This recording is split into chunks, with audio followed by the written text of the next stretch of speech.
This is just a quick overview of the Whirlpool touchscreen washer and dryer.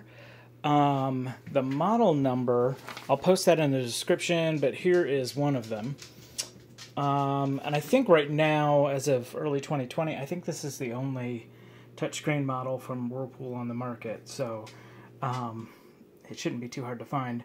The way this works, they both have a very similar control panel. These are soft touch buttons. They don't really press in. There's the power, a home key, a favorites, a button to connect to your phone, touch and go, and then the settings, and then there's another one for play and pause, as it looks. It's the start button.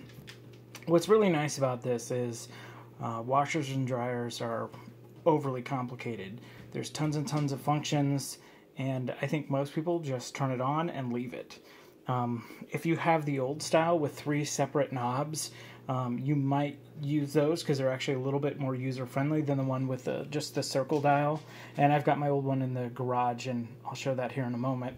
But basically, you can select this between extra hot to cold on temperature, and then pick your soil level, and then the spin speed. And that's really all you're doing with a washer.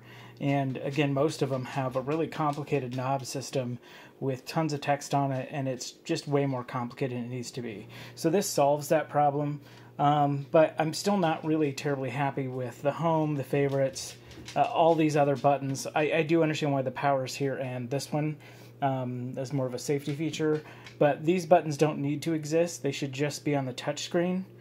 With the dryer,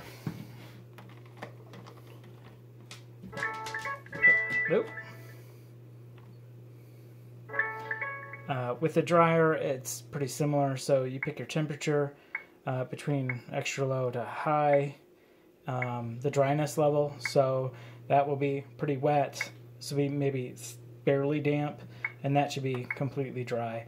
And then there's a Wrinkle Shield, which I haven't used yet, but I believe it puts a little mist in there and keeps it tumbling to keep it from drying. On the inside, there's a lot of space, and I believe it's LED lighting, so it's really pretty nice. There is the model number again, and on this one, here's this model number, and again, I think it's an LED light in the dryer.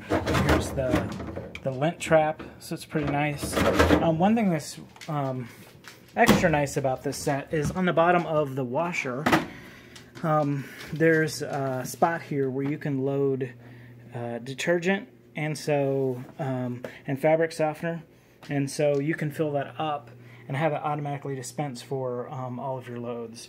I'm not currently using that because I've got a bunch of Tide Pods, and I've got the liquid fabric softener.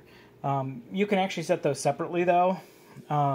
So if I wanted to fill in the fabric softener and have that automatically dispense, I could, but I'm not currently doing that. Below I do have the get out of the way, dog, the pedestals. They're super expensive, but I got them on sale. But it is a really great spot to put your bleach, your detergent, fabric softener, all that for both of them. It really works out great. You can put your manuals and stuff in there too. So, so far I really like it. The best feature for these two is you get, there's the dog, he wants to say hi, you get notifications on your cell phone when your load has finished washing and drying. And that's really nice. And it actually has an additional function where you can assign a task to someone. So when the washer is done, you can get you get an alert, and you can push a button and send a text message to someone to say, put the clothes in the dryer. And that's automated, which is really kind of nice. I'll show you really quickly what I mean about the bad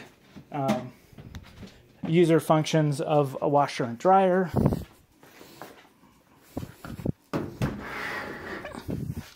So this is my old dryer, and you can see there's all these things here, and yeah, it gets the job done, but I think most people don't understand what all these functions mean. Like, what does activewear mean?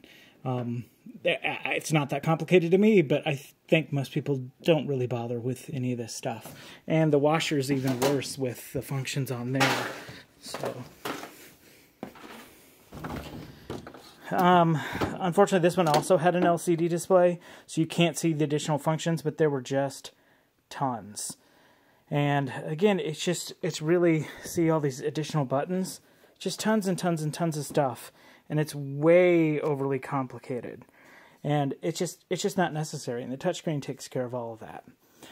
So thanks very much for watching my video. If you have any questions, please post them in the comments below.